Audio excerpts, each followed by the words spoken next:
नमस्कार दोस्तों, bishop KG official channel में आपका स्वागत है।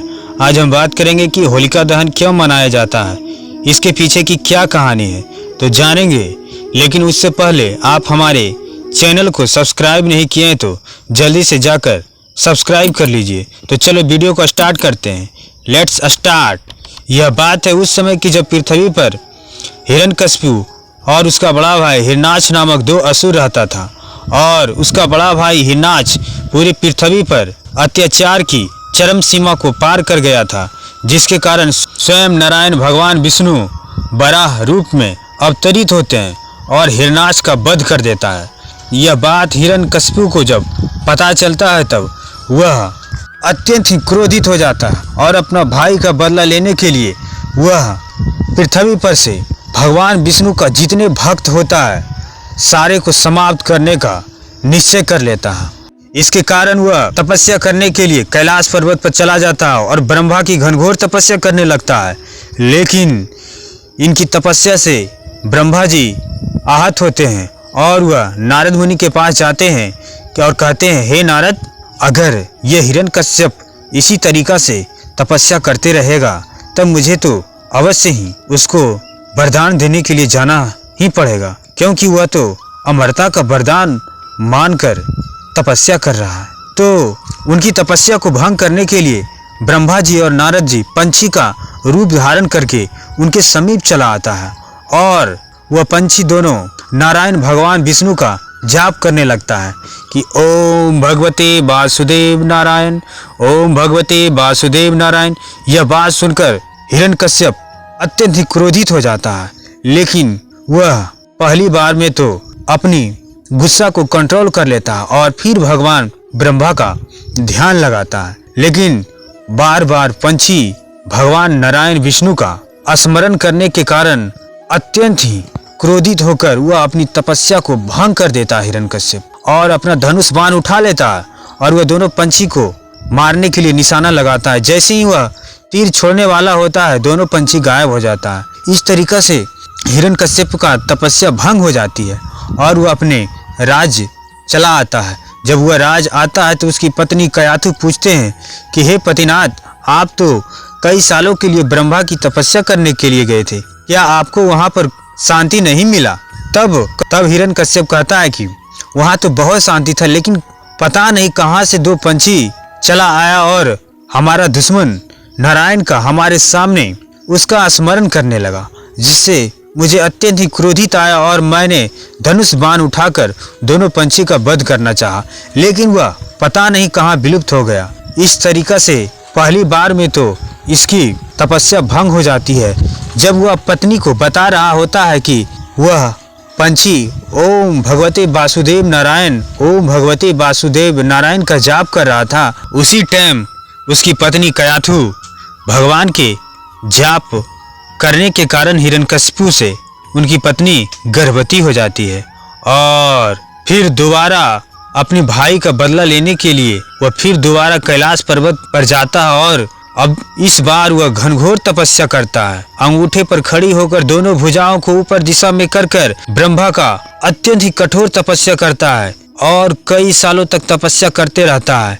लेकिन वह तपस्या से उसका पूरा शरीर का मांस खत्म हो जाता है और उसके शरीर पर कीड़े मकोड़े पड़ जाते हैं और दीमक भी उसकी शरीर को खा रहा होता है। और फिर उसी टाइम उसका फायदा इंद्र भगवान उठाते हैं और उसका राज्य पर आक्रमण कर देता है और पूरी हिरण्यकश्यप का राज तहस नहस कर देता है और उसकी पत्नी को भी ले जाना चाहता है। लेकिन उसी टाइम पर नारद मुनि प्रकट होते हैं और कहते हैं, हे इंद्र, तुम ये क्या कर रहे हो? एक अबला नारी पर इस तरीका से अत्याचार, तुम जानते हो कि नहीं, हर व्यक्ति को बुरे कर्म का फल जरूर मिलता है। और इस तरह नारद मुनि के समझाने के कारण इंद्र भगवान कयाथु को छोड़ देते हैं और कयाथु को अपने आश्रम ले चल जाते हैं और गर्भवती के टाइम पर ही नारायण की उपदेश नारद जी उनको सुनाते हैं और उसके पेट में जो बच्चा गर्भ पल रहा होता है और भगवान नारायण का जाप बचपन में ही इतना सुनता है कि वह विष्णु भक्ति में बचपन में ही लीन हो जाता है। और इधर हिरण्यकशिपु तपस्या कर ही रहा होता है, लेकिन एक दिन ब्रह्मा स्वयं प्रसन्न होते हैं और कहते हैं, हे वत्स आंखें खोलो। लेकिन हिरण्यकशिपु की चेतना मर चुकी होती है, क्योंकि उसके शरीर पर मांस तक नहीं बचता, कीड़े मकोड़े खा चुके होते हैं। लेकिन जब ब्रह्मा अपने कमंडल से पानी का बूंद उस पर छींटते हैं तब उसकी चेतना जागृत होती है और उसके शरीर पर एक उत्तेजना पैदा होता है। और फिर ब्रह्मा जी कहते हैं, हे वत्स क्या मांगते हो?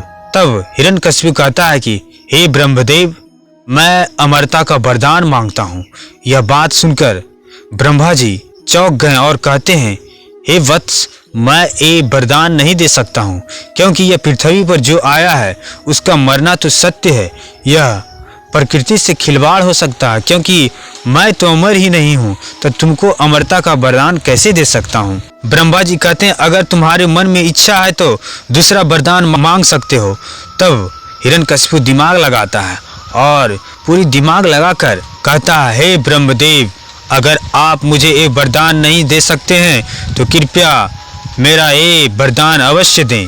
और कहता है, हे ब्रह्मदेव, मुझे ना तो कोई दैव से मेरी मृत्यु हो, ना कोई दाना मार सकता हो, ना कोई गंधर्व, ना हमारी मृत्यु आकाश में हो सके, ना हमारी मृत्यु पाताल में, ना हमारी मृत्यु दिन या रात में कहीं ना हो। ऐसी वरदान मुझे दे। और यह बात सुनकर ब्रह्मा जी मुस्कुराए और तथास्तु, बोलिए ब्रह्मदेव की जय, तथास्तु कहकर वरदान देकर चले गए। और हिरण्यकशिपु वरदान पाकर अत्यंत ही शक्तिशाली हो जाता है और उसके बाद वो अपना राज वापस लौटता है। फिर नारद मुनि उसकी पत्नी कयाथु को हिरण्यकशिपु को सौंप देता है। जब वह राज पहुंचता है तब देखता है कि इंद्र ने उसकी राज को तहस नहस कर दिया है, लेकिन उससे काफी क्रोधित होता है हिरण्यकशिपु। फिर वो अपने राज्य को फिर पहले जैसा करता है और उसके घर में एक नन्हा सा बच्चा पैदा होता है। वो और कोई नहीं, नारायण का भक्त प्रहलाद होता है। और वह धीरे धीरे बड़ा होने लगता है। जैसे जैसे बड़ा होता है वह विष्णु की भक्ति में लीन होता चला जाता है और सुबह शाम उठते बैठते हमेशा नारायण भगवान विष्णु का स्मरण करता है। और यह बात एक दिन हिरण्यकशिपु को पता चल जाता है कि हमारे घर में हमारा बेटा ही भगवान विष्णु का परम भक्त है। तब हिरण्यकशिपु पहुंचकर अपने बेटे भक्त प्रहलाद को समझाता है और कहता है, हे प्रहलाद, तुम ये विष्णु का जाप क्यों करते हो? तुम इसका जाप नहीं करो, क्योंकि यह तुम्हारा पिता का शत्रु है। और पूरा समझाता है हिरण्यकशिपु, लेकिन भक्त प्रहलाद नहीं मानता है। इसी तरीका से वह नारायण का जाप करते रहता है। फिर एक दिन हिरण्यकशिपु ने अपनी तलवार निकालता और कहता, अगर तुम विष्णु की भक्ति नहीं छोड़ेगा तो आज मैं तुमको इस तलवार से काट ही दूंगा। लेकिन जरा भी फर्क भक्त प्रहलाद पर नहीं पड़ता है। हिरण्यकशिपु को बार बार चेतावनी देने के बाद भी भक्त प्रहलाद नहीं मानता है। तब एक दिन भक्त प्रहलाद को 20 धारी नागों के बीच छोड़ देता है, लेकिन तब पर भी भक्त प्रहलाद बच जाता है और नाग उसका कुछ नहीं करता है। यह बात सुनकर हिरण्यकश्यप और अत्यंत क्रोधित हो जाता है। विष्णु की प्रति और क्रोध जाग उठता है उसको। फिर भक्त प्रहलाद को अपने सैनिकों से कहता है कि जाओ इसको एक पहाड़ी से ऊपर से फेंक दो इसको। और उसकी सैनिक उसको पकड़ कर ले जाता है और एक पहाड़ी से जाकर फेंक देता है। लेकिन एक चमत्कार होता है, जब वह नीचे गिरने वाला होता है तो फूल अपने आप ही बिछ जाता है और इस तरीका से भक्त प्रहलाद जो है बच जाता है। यह बात सुनकर हिरण्यकश्यप और क्रोधित होता है। तब इस तरह प्रहलाद बार बार बच जाने के बाद भी हिरण्यकश्यप को उसको मारने के लिए कोई उपाय नहीं सूझता है। लेकिन उसको एक बात पता चलता है कि हमारी बहन होलिका को यह वरदान मिला है कि वह चादर ओढ़कर आग में कूदती है तो नहीं जलती है। तब यह बात उनको दिमाग में आता है और वो अपनी बहन को बुलाता है होलिका को और कहता है हिरण्यकश्यप कि हे बहन, तुम हमको इससे छुटकारा दिलाओ, तुम इसको आग में लेकर कूद जाओ, क्योंकि तुम तो शिव के वरदान के कारण तुम तो जलोगी नहीं और इसको आग में छोड़ देना, यह जलकर भस्म हो जाए। इस तरीका से मेरा ये शत्रु का सर्वनाश हो जाएगा और मैं इसे छुटकारा पा जाऊंगा। तब अपनी भाई की बात मानकर होलिका जो है प्रहलाद को चादर में लपेट कर आग में बैठ जाती है और आंधी की तूफान इतनी जोरों से चलती है कि होलिका का चादर जो है भक्त प्रहलाद में लिपट जाता है और वह बिना चादर का रह जाता है, जिसके कारण अग्नि जो है उसी को लपेट लेता है और भक्त प्रहलाद भगवान विष्णु की कृपा से बच जाता है और इस तरीका से होलिका का अंत हो जाता है। तभी से यह होलिका दहन की शुरुआत होती है और यह बुराई पर अच्छाई की जीत के रूप में होलिका दहन की शुरुआत होती है। तो ये था होलिका दहन की कहानी। उसके बाद हिरण्यकश्यप अपनी बहन की मृत्यु के बाद और अत्यंत क्रोधित होता है और अपने और भक्त प्रहलाद को खींचता हुआ लेकर अपनी चौखट के दरवाजे पर चला आता है, अपने गेट के पास लाता और कहता कहाँ तुम्हारा विष्णु है, बताओ। तब भक्त प्रहलाद कहता हमारा विष्णु नारायण तो हर जगह है, आपके पास भी है, यहाँ भी है, वहाँ भी है। तब हिरण्यकश्यप वहाँ पर पड़े एक खंभा को मारता है और खंभा टूट जाता है और उससे एक भयानक दिव्य प्रकाश निकलती है और उससे एक भगवान नारायण स्वयं प्रकट होते हैं। बोलो ओम भगवते वासुदेव नारायण। और नरसिंह के रूप में अवतार लेकर भगवान नारायण स्वयं प्रकट होते हैं और हिरण्यकश्यप को अपनी बड़े बड़े नाखून से उसका वध कर देते हैं। इस तरीका से इस दुराचारी का विनाश हो जाता है। तो थैंक यू दोस्तों, कैसा लगा वीडियो? अच्छा लगा हो तो चैनल को सब्सक्राइब और वीडियो को लाइक जरूर करना।